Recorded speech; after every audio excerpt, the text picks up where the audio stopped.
One of the main reasons people tell me they don't want to leave a position outside of financial security is lack of clarity and confidence around what to do. This feeling can 100% be remedied if you are ready to do the work. There is no quick fix to finding a job or advancing in your career, but being strategic and doing the work will pay off. If you're ready to work, let's go. This is one episode in a 20-episode season designed to provide career foundations for experienced professionals.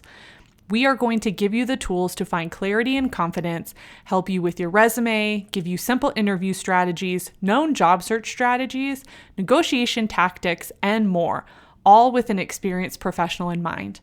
My name is Julia, and I'm the career strategist behind the Ride the Tide Collective podcast, where we equip ambitious professionals to strategize and take action to advance their career.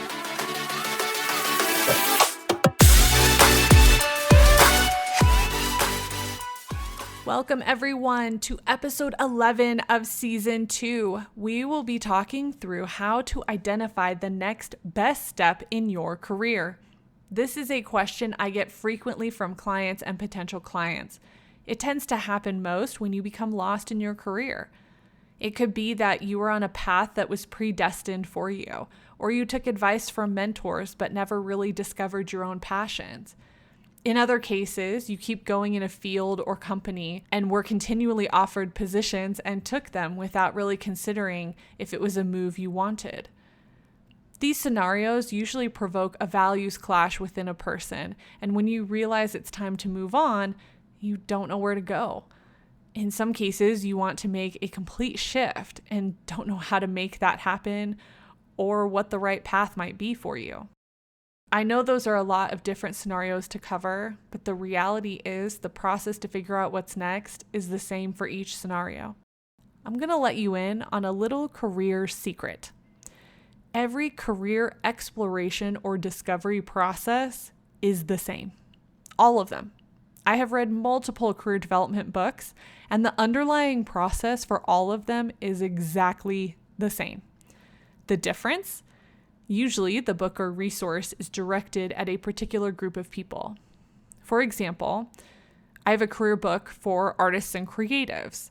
Even though I spent my early career in creative roles, I thought there might be some different information from what I learned, and it turns out the information and content is the same, but how it's communicated is different depending on the audience. For me, I work with ambitious, high-achieving professionals, so my content is based on taking action and cutting right to the meat of the issue. I don't sugarcoat my content. There are other career coaches out there who have different styles than mine. Some combine different counseling techniques, others have a softer approach, some used to be recruiters, etc. While everyone has their own spin and their own style, and usually a unique name for their process, the principles are all the same.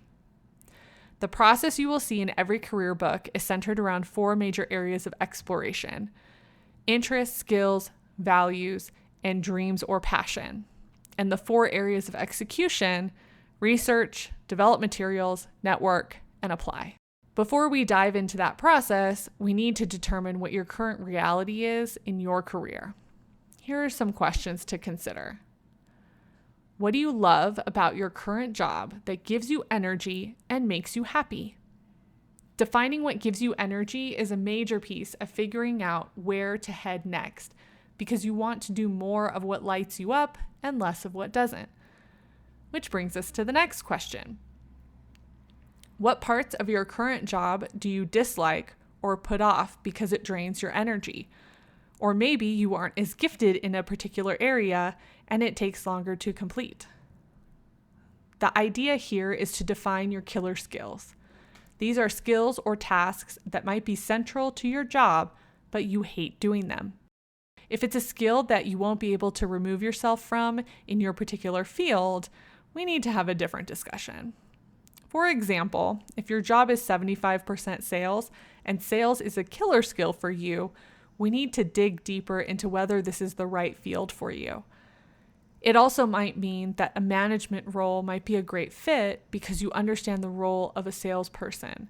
But as a manager, you don't have to be involved with the actual sales process, usually.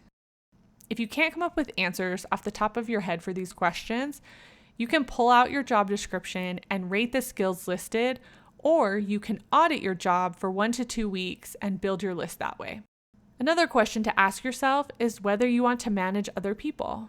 You might already be managing people, in which case you need to ask yourself if it's something you like to do. Deciding to be in management or leadership position at some point in your career is a major decision that shouldn't be taken lightly.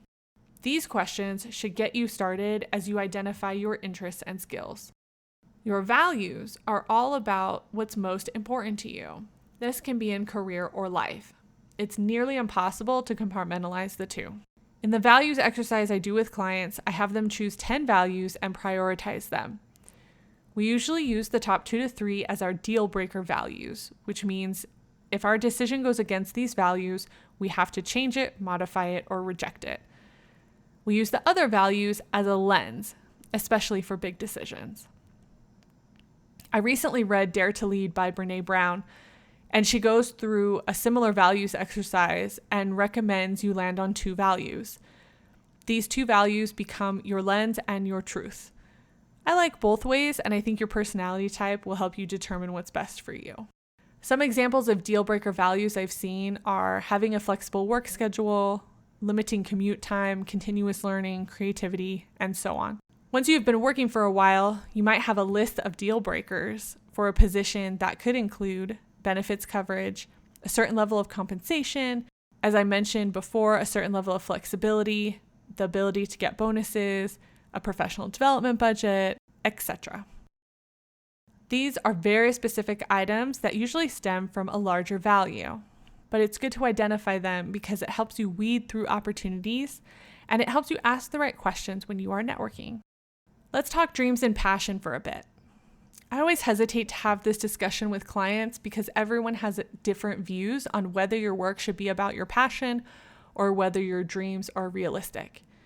My take is that if your career can be tied to your dream in some way, it will be what motivates you through each season of your career and will help you make the best decisions for advancement because you will know what you still need to reach your dream. Passion is a little different.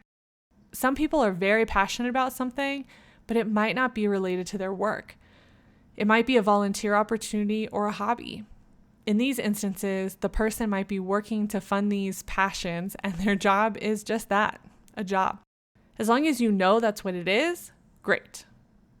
But when you can intertwine your passion and your work, again, you have motivation and you can do work that is fulfilling.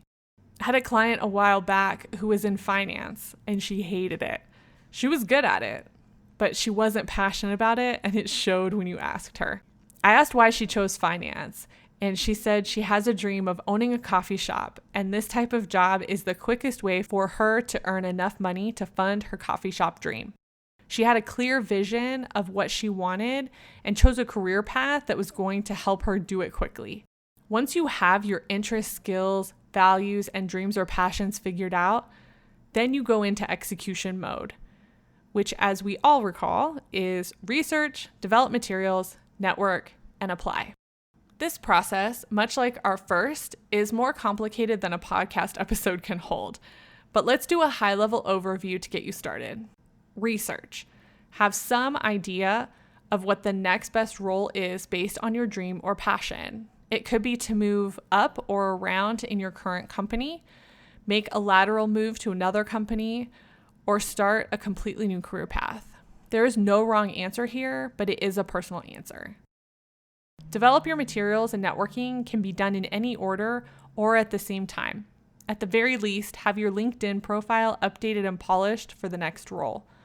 As you network and meet with other professionals or mentors, your resume and other application materials will be updated.